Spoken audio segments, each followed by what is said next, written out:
When you're working with Azure storage, you often need to share access to resources without giving away full control. That's where shared access signatures come in. A SIS is a URI that grants restricted access to your Azure storage resources, and it does so securely without exposing your account keys. Think about this. You want a user or app to upload a file to your storage, but you don't want them to have access to your storage account key. That's exactly what SIS solves. You can generate a SIS URI that provides access to a specific resource for a defined time window. It's perfect for scenarios like a service where users upload and download files without ever needing full access to your account. You have several types of SaaS to choose from, each serving different scenarios. A user delegation SaaS is secured with Microsoft Entra credentials and applies to blob storage and data lake storage. It gives you enhanced security and fine-grained control based on the user's identity. An account level SaaS lets you do more than a typical service level SaaS. It allows broader access, such as creating file systems, and is useful when multiple services are involved. A service level SaaS is more granular. You use it to grant access to a specific resource in your storage account, like letting an app list files in a container or download a file from it. You can also enhance control by associating your SaaS with a stored access policy, which groups SaaS tokens and lets you apply shared expiration, permissions, and even revocation options from the server side.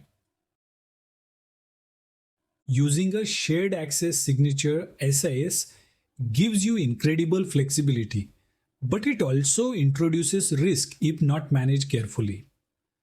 To help you secure your storage environment, here are best practices you should always follow when working with SIS.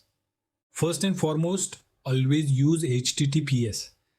If you allow a SIS to be sent over HTTP, you open the door to man-in-the-middle attacks.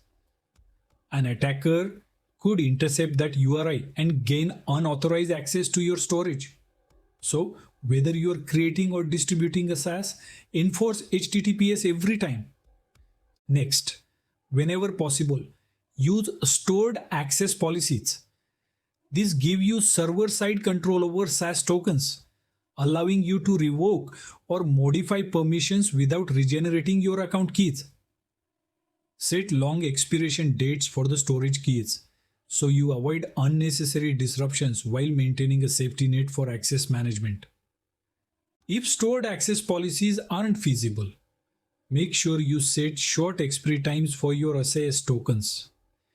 A shorter window means that even if a token gets leaked, the damage potential is minimal. This is a simple but effective way to reduce your risk exposure. To ensure smooth operations, require your clients to renew SaaS tokens early, well before they expire. This gives you time for retries in case of network issues or temporary downtime in the service responsible for issuing new SaaS tokens. Don't wait until the last minute. You also need to account for clock skew. Don't set the start time of the CS to now because the client's clock and Azure's clock may differ. Instead, set the start time at least 15 minutes in the past or leave it unset so the SaaS becomes valid immediately. This helps avoid frustrating intermittent failures. Always grant the least privilege required. If a user only needs to read one file, don't give them write, delete, or full access to a container.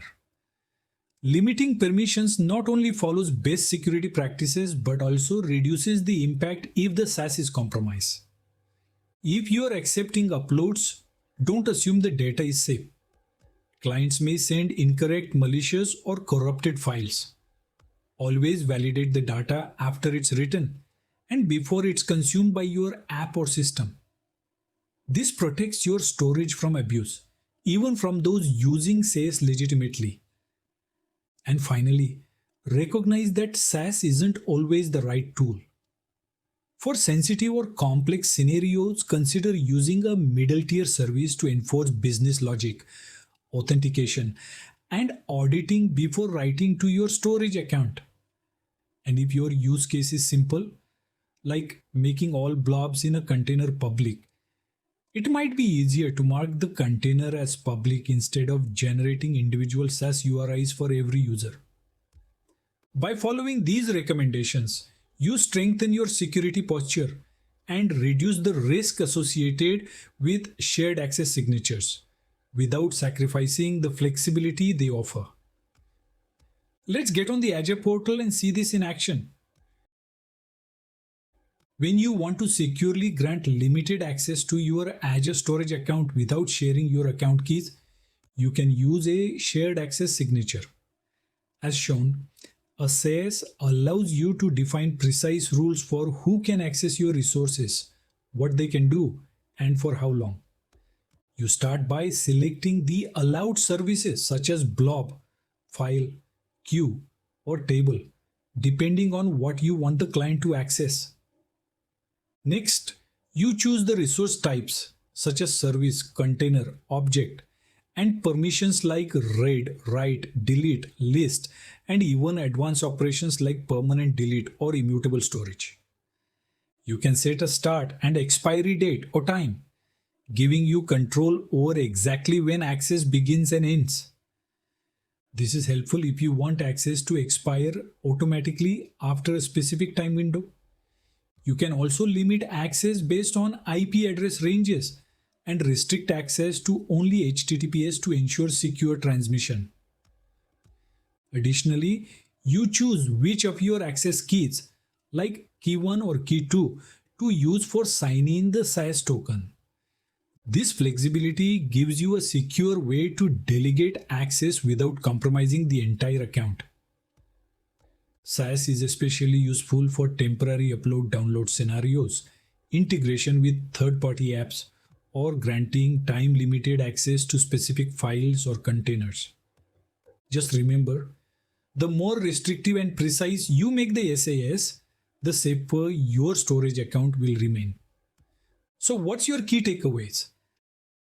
A shared access signature is your go-to tool when you need time-limited permission-scoped access to your Azure storage. Whether it's a one-time download link or a scheduled upload job, SaaS gives you the flexibility to share access securely, as long as you use it wisely. Think carefully about the type of SaaS, the permissions granted, the expiration time, and whether a stored policy or proxy layer is more appropriate. With proper planning, you can empower external access without opening the door to unnecessary risk.